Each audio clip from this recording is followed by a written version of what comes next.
At the time of the recording of this video, it is 11:30 p.m. Eastern Standard Time on Thursday, October the 5th, and news has broken just a little less than 2 hours ago that if it is true, has the potential to be a major shakeup in the race to replace Kevin McCarthy as Speaker of the U.S. House of Representatives. According to reports, Donald Trump is prepared to endorse U.S. Representative Jim Jordan, Republican of Ohio, to become the next Speaker of the U.S. House of Representatives. We're going to bring you all the information that we've got so far and give you a few thoughts on it. So hang on, folks. We're going to get into all this in just 1 second.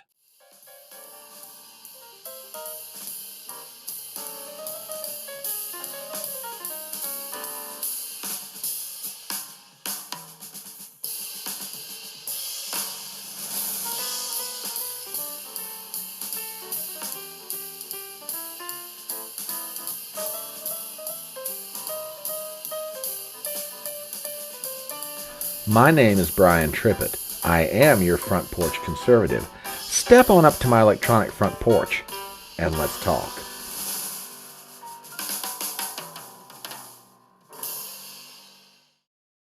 Around 9:30 p.m. tonight on Thursday, October the 5th, a tweet went out that is causing all of official Washington and all the rest of the country to have one of two reactions. Either people are jumping for joy or they're fainting from a case of the vapors. What are we talking about? Well, let's start first with thehill.com and then we'll get into the details of this whole thing. Take a look at this. Headline: Sources say Trump set to endorse Jim Jordan for speakership. Article written by Lauren Irwin. We read the following. Former President Donald Trump is expected to endorse Representative Jim Jordan, Republican of Ohio, to be the next House Speaker, Representative Troy Nehls, Republican of Texas, claimed in a post online.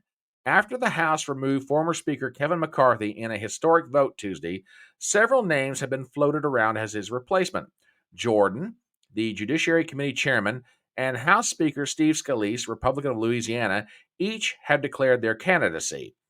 Trump initially dismissed the idea of becoming Speaker, but later said he would be willing to step in short term if necessary.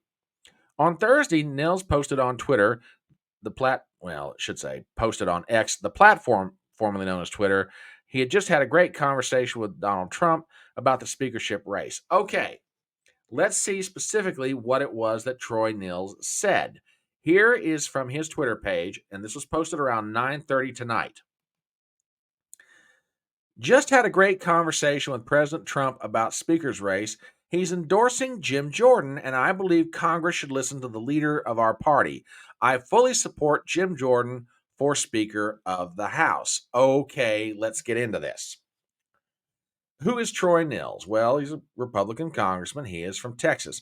But there's also something else about him that people ought to know. He's not just talking off of his head on this one. The reason that Troy Nehls is so important to this story is Nehls was prepared to endorse Donald Trump for the speakership.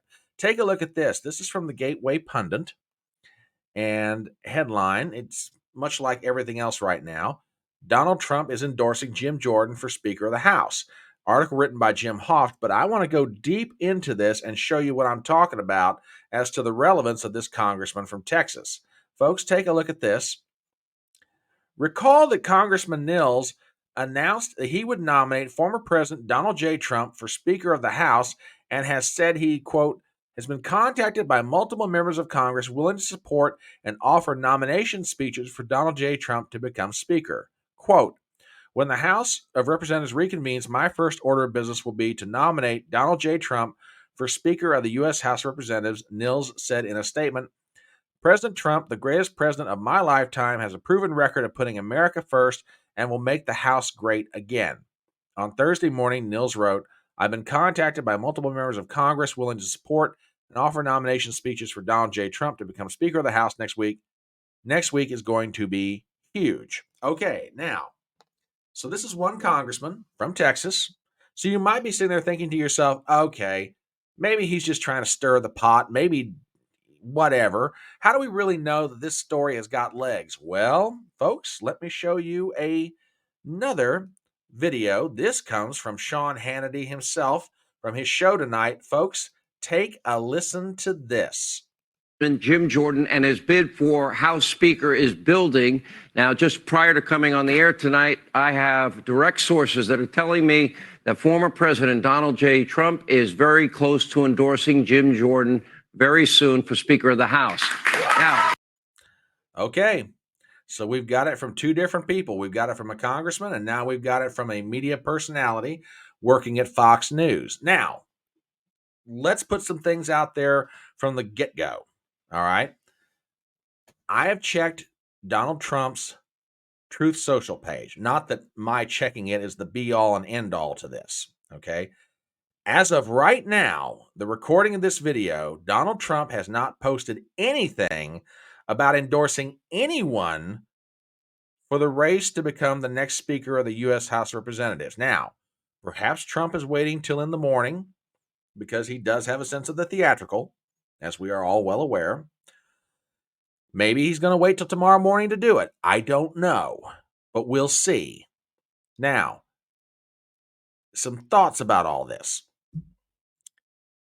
I think that Jim Jordan would be an improvement over Kevin McCarthy, even though Jordan is a member of the leadership team that Kevin McCarthy put together. I do think he would be a rhetorical step up from McCarthy, and I think in certain respects, he has the potential to be a really good, effective fighter, not just for the Republican caucus, but more importantly, for the American people in terms of advancing conservative agenda items that actually have the blessing and the benefit of helping the American people.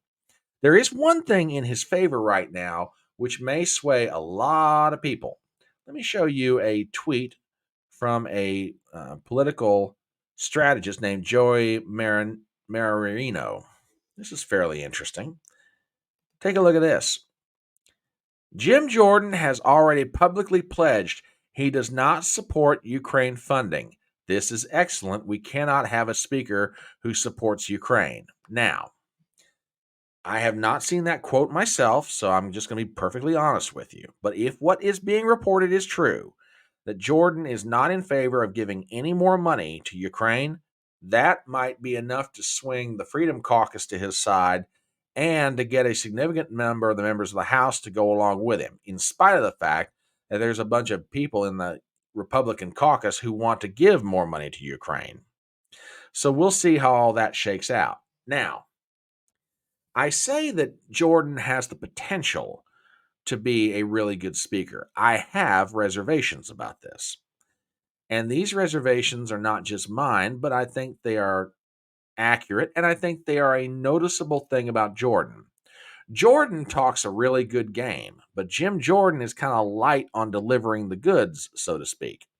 Yes, he's been a pain in the side of people who no longer in the U.S. House, John Boehner, Paul Ryan, for example. And yes, he talks a good game about the weaponization of the Department of Justice and the problems with social media companies like Google and Facebook, etc. But when push comes to shove and he gets people in front of him in committee hearings, what does he really do? Yeah, he holds the hearing, he barks a little bit, but what kind of real legislative action are we seeing coming from Jim Jordan to solve some of these problems? That gives me pause for concern. I don't want another Speaker of the House that's going to talk a good game. I want them to play a good game. I want them to take the Democrats by the nose, kick them in the rear end politically, and actually move the ball down the field. Now, that said, there is one piece of advice that I will give to people who are thinking about supporting Jim Jordan for the speakership, particularly if it's members of the Freedom Caucus, even more particularly if it's Matt Gaetz of Florida. And this piece of advice is not necessarily original to me, but I wholeheartedly concur with it. Let me show you a tweet from DC Drano, gentleman otherwise known as Rogan O'Hanley. And this is very salient advice. Do not abandon the motion to vacate, even if we get Jim Jordan as Speaker. I repeat, do not abandon the motion to vacate. I like Jim. I think he'd be a really good Speaker, but the swamp is very powerful. We need to keep our leverage. Now, if you're wondering what he's talking about, please remember the motion to vacate was the tool that Matt Gaetz and the members of the Freedom Caucus used to help remove Kevin McCarthy from the speakership. Basically, the motion to vacate goes like this: any one member, and that's the key, any one member of the 435 members of the U.S. House can bring the motion to vacate. Gaetz is talking about the idea of going back to the rule being structured in the old way. In other words, you had to have an unofficially small committee of 5 or 6 members be willing to bring this motion together. No. One of the things that the Freedom Caucus got out of McCarthy was a change to the rule, which basically said anybody can bring it. If they give that up to get Jim Jordan in as speaker, and Jordan goes the way of McCarthy and talks a good game but doesn't deliver on anything, then they've basically wasted their leverage. So I agree with Rogan O'Hanley on this. Under no circumstances should the Freedom Caucus give up the change to that rule. It's one of the best things they've got right now to hold the speaker's feet to the fire, regardless of whether it's McCarthy, Jim Jordan, or anybody else. And lest you think that I and others are alone in this opinion, let me play you one little clip of a video from Jack Posobiec. And you talk about something that is chillingly salient. Folks, take a listen to this. But here's my question for the next speaker. Are you willing to actually do what needs to be done? And here's the thing. If you're not, the motion to vacate, the MTV, it's going to be deployed against you again and again and again and again. Because that's the dirty little secret. We're not locked in here with you. You're locked in here with all of us. And so either you comply or you get out of the way. Chilling, but true. Jack Posobiec is absolutely right, ladies and gentlemen. That motion to vacate is the most powerful thing they've got right now. And I say this with all due respect to Jim Jordan. You want to become speaker? Fine. You want to talk about moving conservative agenda items down the line? Fine. But you better be prepared to do it. Otherwise, you suffer the same fate as Kevin McCarthy. And I would say this to Steve Scalise, to Byron Donalds, to anyone who's wanting to put their hat in the ring for this one. Okay? I have no problem with your ambition. Ambition in a politician can be a good thing. But if it's not backed up by action, okay, you're just one more ambitious politician that's doing no good for the American people. And right now, we need some leaders willing to do some good. So that's where we are with this story. We'll know more tomorrow. And as we go into the weekend, we'll definitely be keeping an eye on it. We're going to get together for Front Porch Brunch on Saturday morning at 10:30 Eastern. We'll definitely know more by then about what's happening. So keep your eyes open, folks. This is going to be a lot of fun to watch over the next 48 hours. But anyway, as we start to wrap up this video, please do me some favors as always. Number one, if you're not a subscriber to the channel, please do so. Number two, please leave a comment below. I would love to know what you think about this story. Number three, please hit the bell for notifications. I want to make sure that you are always aware when new videos, new live streams are coming out. Number four, please share the video around. And finally, please give me a thumbs up. My name is Brian Trippett. I am your Front Porch Conservative, and I'll see you next time.